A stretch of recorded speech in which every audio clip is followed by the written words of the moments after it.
शान्तिमिरन्धस्य ज्ञानञ्जनशलाकया चक्षुरुन्मिलितं येन तस्मै श्रीगुरुवे नमः।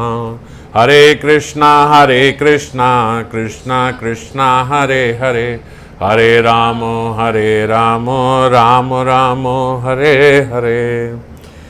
तो श्री राधा रस सुधानिधि के माध्यम से हम लोग श्रीपाद के हृदय में जो जो लीला स्फूर्ति हो रही है किशोरी जी की कृपा से, उसका आस्वादन कर रहे हैं।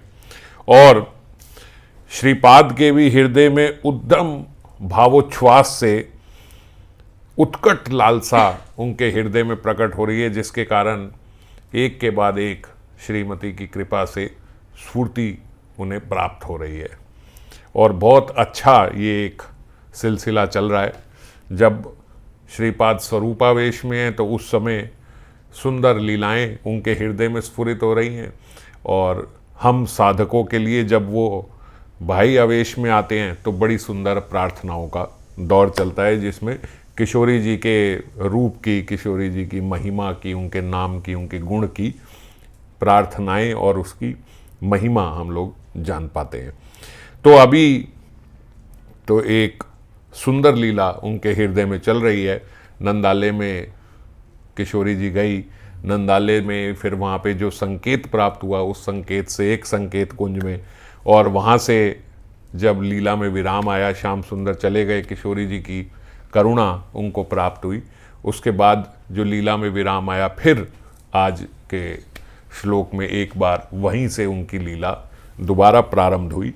तो 32वें श्लोक में श्रीपाद बोल रहे हैं, संकेत कुंज पल्लवम अस्ति रीतुम तत्तत् प्रसादम भीतु खलु संवरितम त्वा श्याम चंद्र अभिसारयितुम धृता आशे श्री राधिके मई विदेहि कृपा कटाक्षम। हे श्री राधिके, संकेत कुंज में नव पल्लवों की शैया तैयार करने, संकेत कुंजम पल्लवम अस्ति रीतुम, जो संकेत कुंज मानी जो कृष्ण ने संकेत किया है, उस संकेत कुंज में नव पल्लवों की मैं शैया तैयार कर पाऊं, वहां तुम दोनों का कृपा प्रसाद प्राप्त कर पाऊं, और श्यामचंद्र के निकट तुम्हारा अभिसार करवा पाऊं, ऐसी मेरी अभिलाषा है। तो क्या क्या अभिलाषा है? एक तो संकेत कुंज में मैं नव पल्लवों की पुष्पों से शैया आपके लिए तैयार कर पाऊं, फिर उसके बाद आप दोनों का कृपा प्रसाद प्राप्त कर पाऊं। तत्तत् प्रसाद भीता खलु संवरितुम, आपकी कृपा प्रसाद प्राप्त करूं, और फिर त्वाम श्याम चंद्र अभिसारयितुम, या तो आपके, इसके दो अर्थ बाबा ने बताए, आगे हो सकते हैं। त्वाम श्याम चंद्र प्रति अभिसारयितुम धृत आशे, एक आशा ये है कि त्वम श्याम चंद्र प्रति, आप श्याम चंद्र के साथ, आप दोनों साथ आपका अभिसार मैं करवा पाऊं। अभिसार मतलब जो निकले, जैसे मैंने बताया था, जब अभिसार नायिका होती है वो बोल्ड होके निकलती है कि चाहे जो मर्जी आगे संकट आ जाए, सांप आ जाए, कंटीला रास्ता आ जाए, अंधेरा हो, कुछ भी हो, वो निडर होके आगे आगे चलेंगी, क्योंकि वो उस समय अपने प्रेमी से मिलने जा रही है। तो उसे बोलते हैं अभिसारिका नायिका उस समय। तो यहाँ पे मंजरी का जो अभिलाष है, जो मंजरी की अभिलाषा है, वो अभी क्या आशा है कि मैं आप दोनों को अभिसार कराऊं, आप दोनों को लेके चलूं। तो दो हो सकती हैं आशाएं, श्लोक का अर्थ दो तरीके से हो सकता है। बाबा बोलते या तो त्वाम श्याम चंद्र प्रति अभिसारयितुम, या फिर यद्वा त्वाम तथा श्याम चंद्र अभिसारयितुम, आपका भी अभिसार कराऊं और किशोर जी का भी, श्याम जी का भी अभिसार कराऊं, आपको लेके जाऊं उनके पास, उनको लेके आऊं आपके पास, ऐसे अभिसार में कराऊं। तो दोनों रूपों में किशोरी जी की ही सेवा है, किशोरी जी को वहां लेके जाना या श्याम सुंदर को किशोरी जी के यहाँ लेके आना। तो दोनों अर्थ हो सकते हैं कि आप दोनों को साथ लेके चलूं या आप दोनों का अभिसार में कराऊं। ये मेरी आशा है। श्री राधिके मई विदेहि कृपा कटाक्षम, हे किशोरी जी, हे मेरी स्वामिनी, आप मेरे पे कृपा करो कि मेरी ये आशा पूरी हो।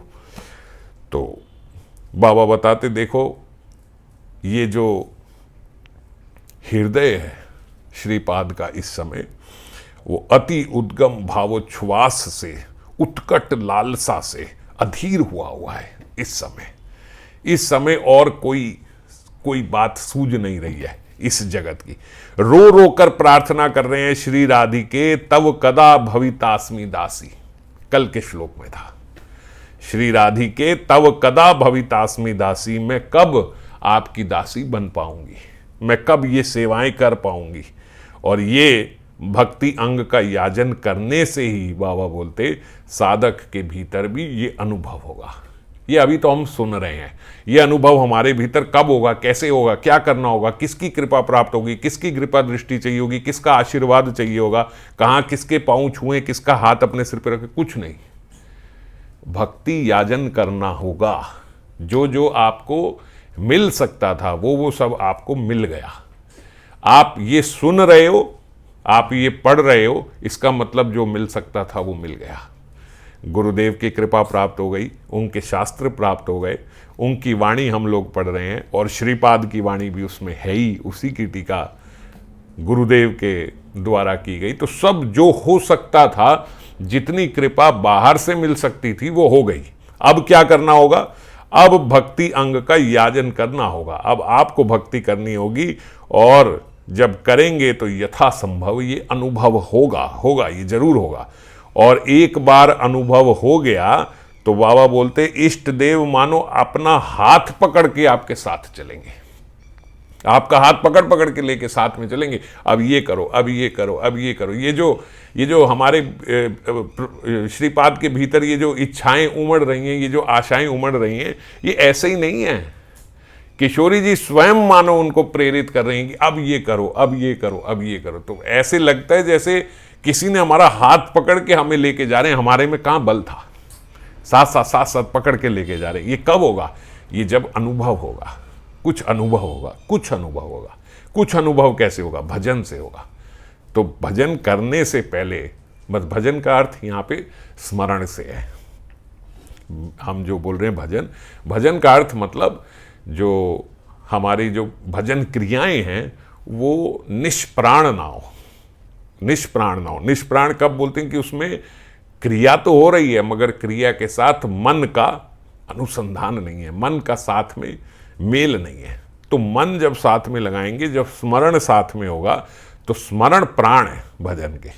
जब प्राणों से वो भजन किया जाएगा तो अनुभव होगा, और अनुभव होने के बाद ऐसा लगेगा जैसे अब तो किशोरी जी ने हाथ पकड़ लिया, अब कुछ और नहीं कर रहा। और राधा दास्यम में तो बाबा बोलते अनुभव अवश्यम भावी है, आवश्यक है, मैंडेटरी है ये तो। अगर इसमें आपको अनुभव नहीं हुआ, क्यों? क्योंकि you are being trained for the highest job. मतलब आप यूं समझ लो कि आप कहो कि एक दिन हम यहां बैठे हैं लेकिन एक दिन कृपा हो जाएगी और हम मिलिट्री में दाखिल हो जाएंगे। ऐसे कैसे हो जाओगे मिलिट्री में दाखिल? मिलिट्री की तो बड़ी जबरदस्त ट्रेनिंग चाहिए, ऐसे थोड़े ना हो सकते हैं। तो मिलिट्री की जो ट्रेनिंग है वो समझ लो किशोरी जी की मंजरी बनने की ट्रेनिंग के मुकाबले 0.5% भी नहीं है। अब वहां जब मंजरी बनना है तो बड़ी ट्रेनिंग चाहिए होगी, और ट्रेनिंग कहाँ पे होगी? यहाँ पे भीतर, मन में ही ट्रेनिंग होगी, भीतर ही होगी, स्मरण में ही ट्रेनिंग होनी है। ये दिव्यता है इस ट्रेनिंग की। बैठे बैठे एक कमरे में अकेले बाबा जी बैठे हुए हैं, अंधेरे में, लाइट बंद है, बाहर नहीं निकले 3 साल से। ऐसे संत है 3-3, 4-4 साल हो गए, 5 साल हो गए, अपनी कुटिया से बाहर नहीं निकले, अंदर ही बैठे। क्या हो रहा है? ट्रेनिंग हो रही है जबरदस्त, समझ गए? ऐसी ट्रेनिंग हो रही है। ये ऐसी ट्रेनिंग, ये भीतर ही भीतर दिव्य ट्रेनिंग है, अंदर ही अंदर ये सारी ट्रेनिंग चलेगी। तो बहुत ट्रेनिंग की जरूरत है। अब देखो कितना कितना कितना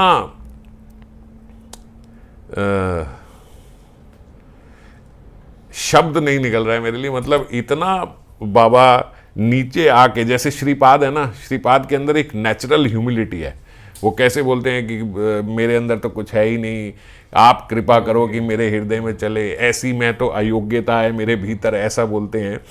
तो यही ह्यूमिलिटी हम बाबा में देखते। बाबा लिखते हुए कह रहे हैं कि मेरे जैसे जीव की तो दुर्अवस्था है, स्वरूप की जागृति नहीं है और देह में प्रचंड आवेश है।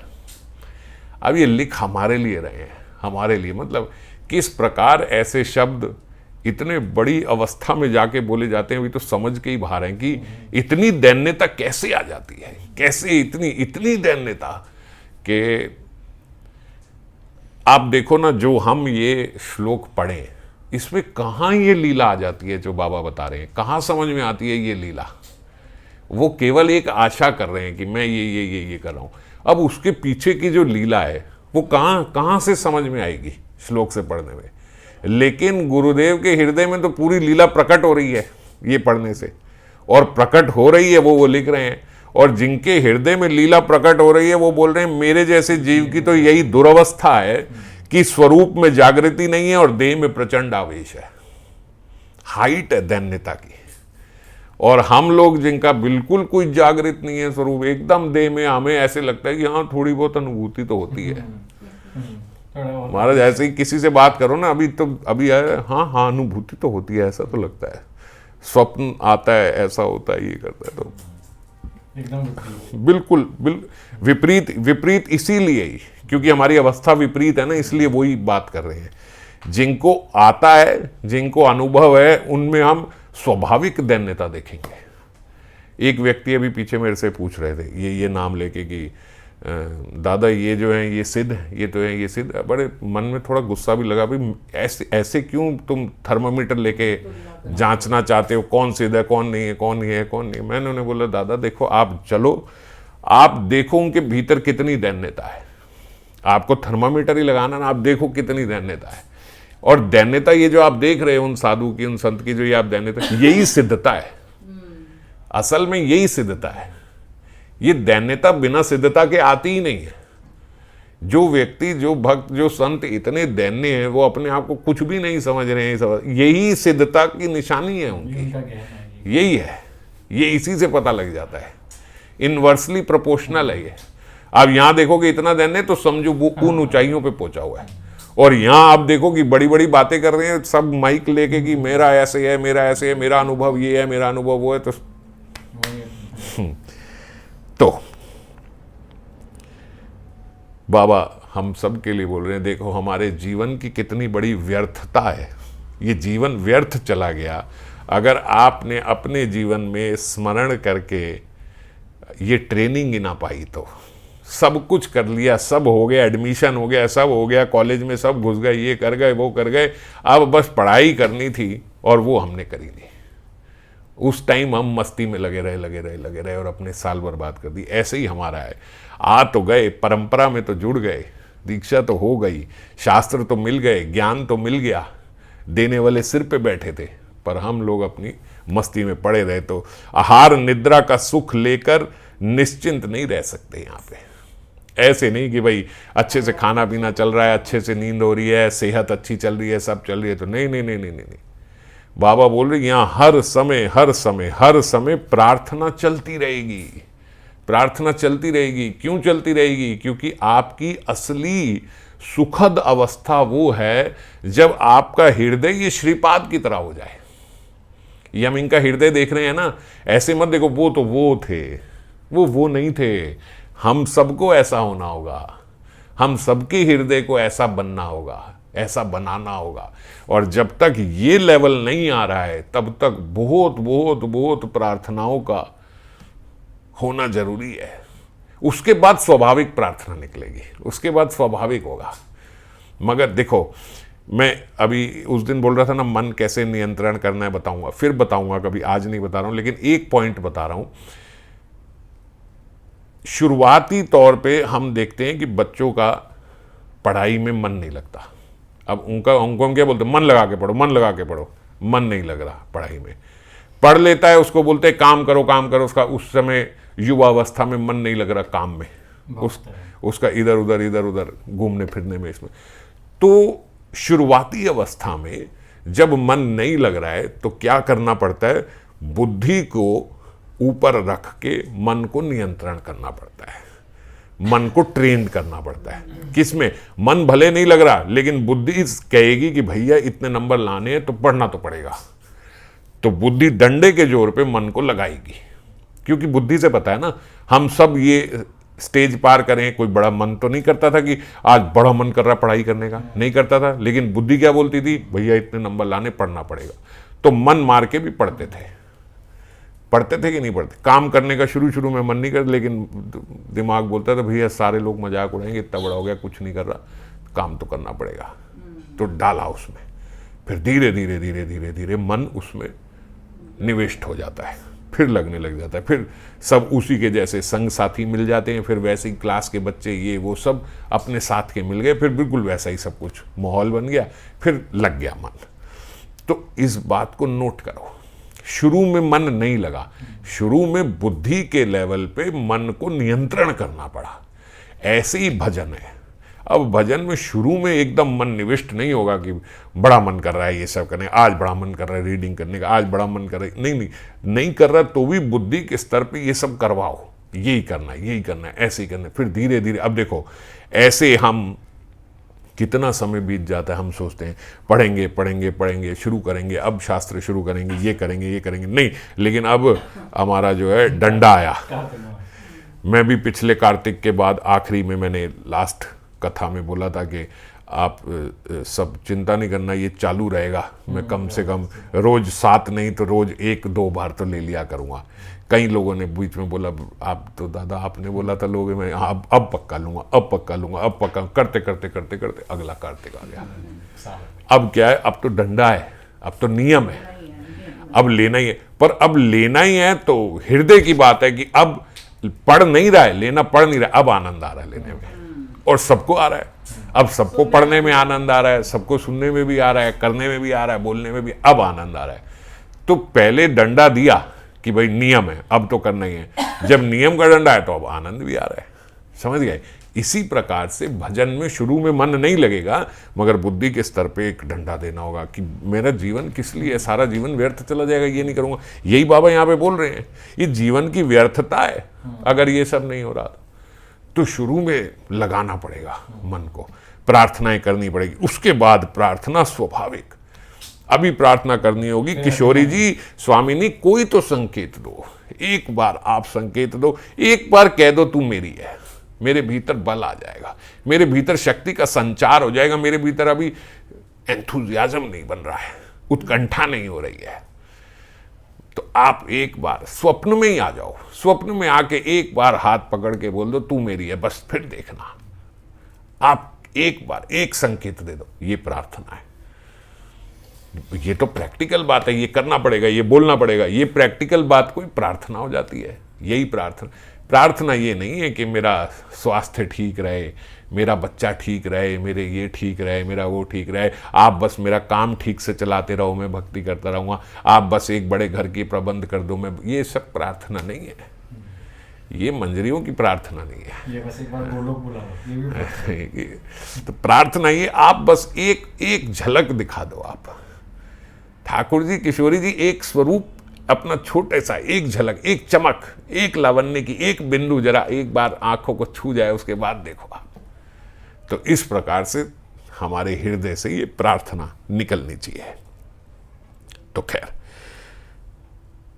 श्रीपाद तो रो रहे हैं, श्री राधिके तव कदा भवतास्मि दासी, मैं कब आपकी दासी बनूंगी, कब यही बात समझ ले।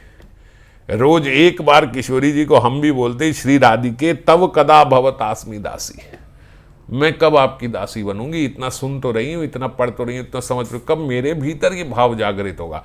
इस भाव को जागृत करने की लालसा ही मेरे भीतर हो जाए, बस वो लालसा ही व्यक्त कर दूं किशोरी जी के आगे।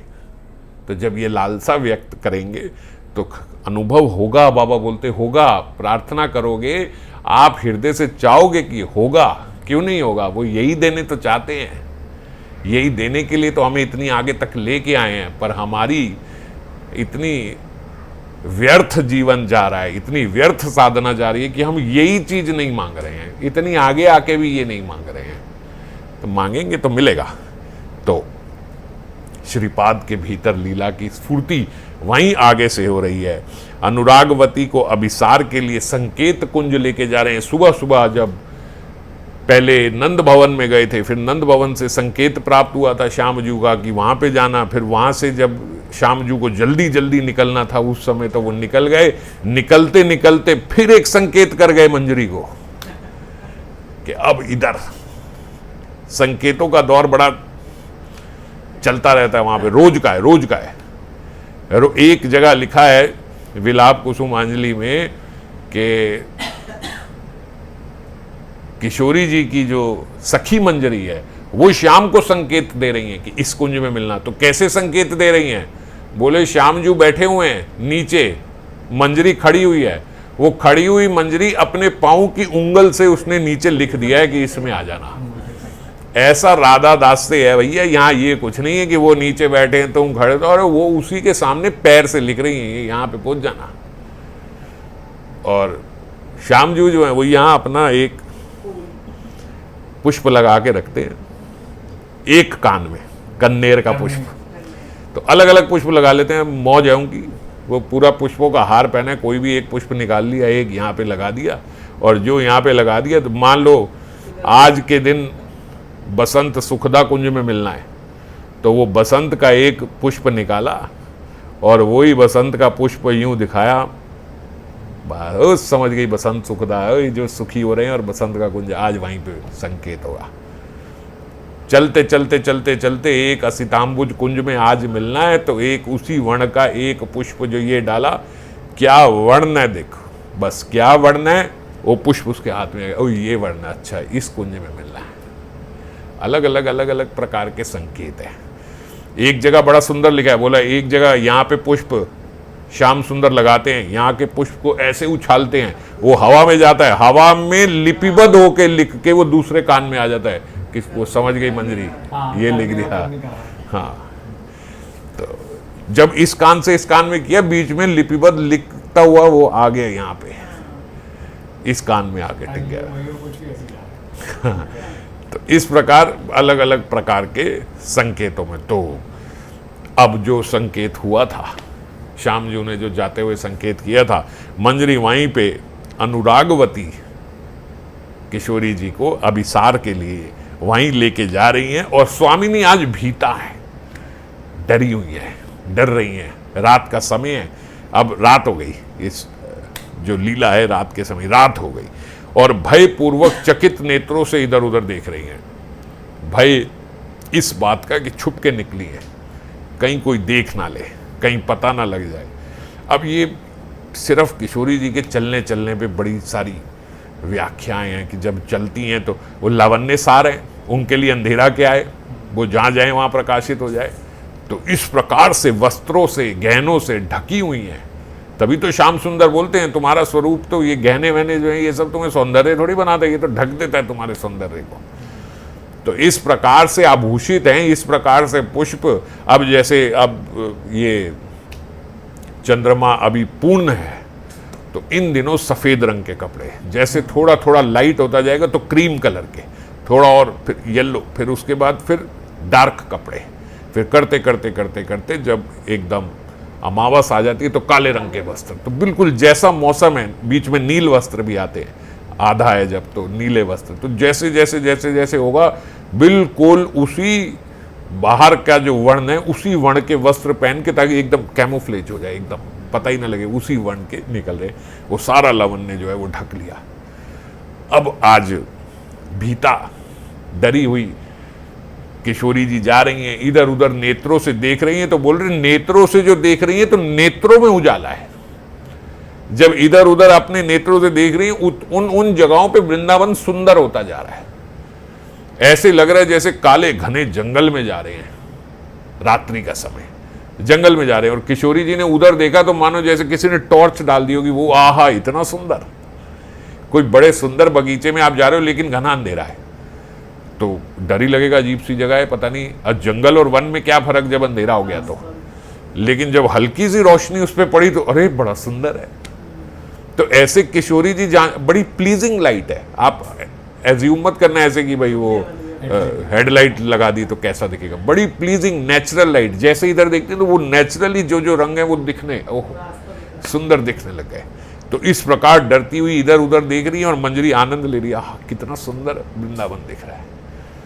श्रीपाद पीछे पीछे पीछे पीछे सब चंदन कुमकुम तांबुल आदि ये सब लेके मंजरी स्वरूप में चल रही हैं।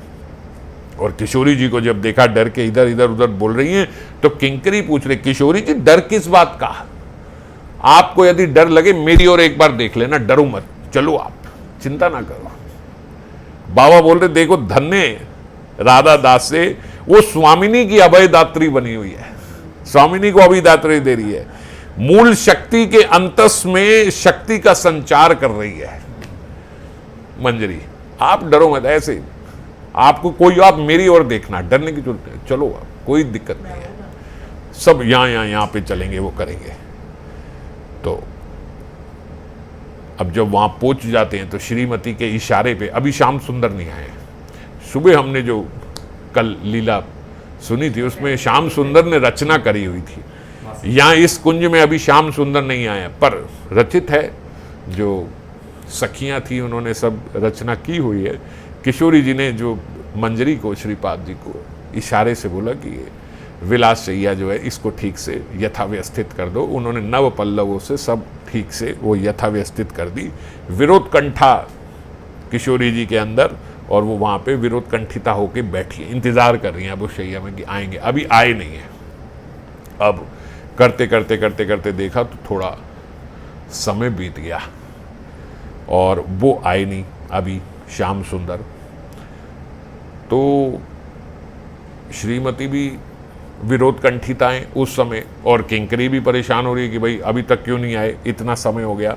तो उनकी विरह अवस्था जानकर, किशोरी जी की विरह अवस्था जानकर किंकरी ने सोचा, भाई इन्होंने इशारा तो मुझे ही किया था कि इसी कुंज में आना है।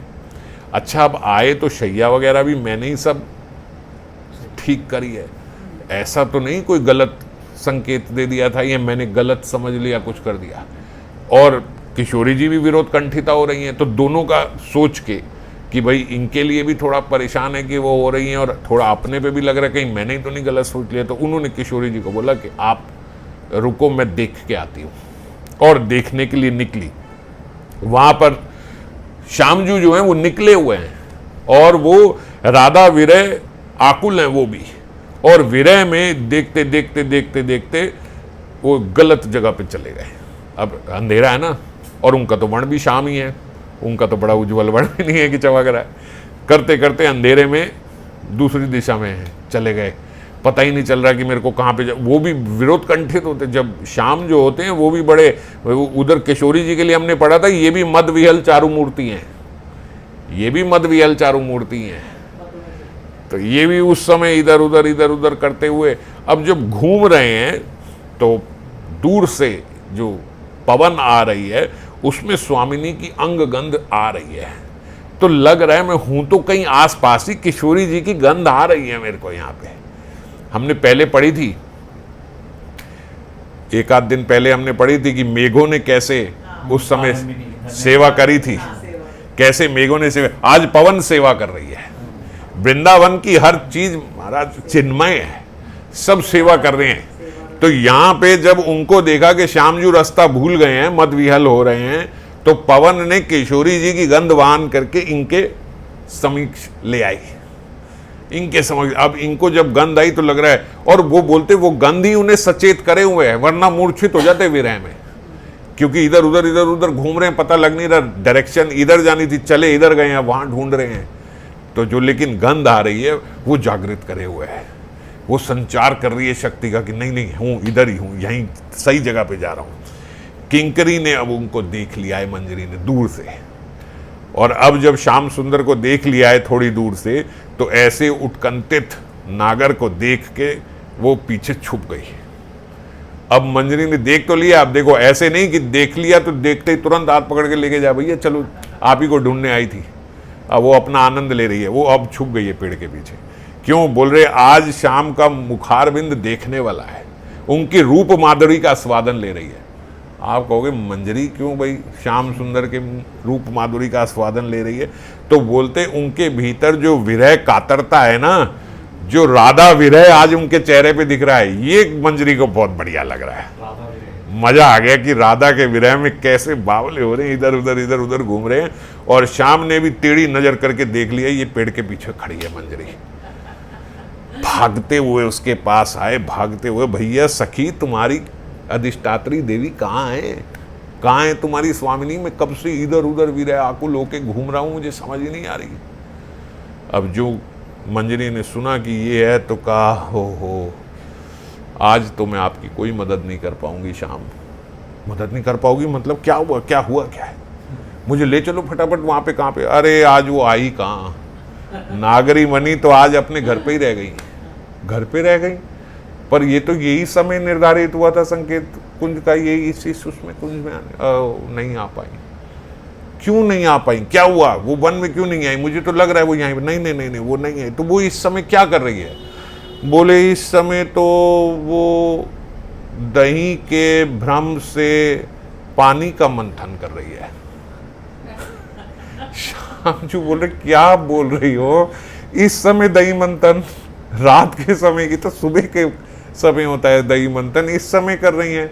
और दही मंथन नहीं कर रही है, पानी का मंथन कर रहे हैं। बोले हाँ बावली हो गई है ना आपके प्यार में। यही बावलापन उनका जटिला ने देखा, उसको समझ में आ गई कि आपके प्रेम में ये सब ये कर रही है। तो उन्होंने उल्टा सीधा कह के उन पर नजर रख के उनको वहीं पर रोक लिया। अब शाम जो ऐसे हो गई, ये क्या बोल रही है, क्या हो रहा है, इस समय आई नहीं।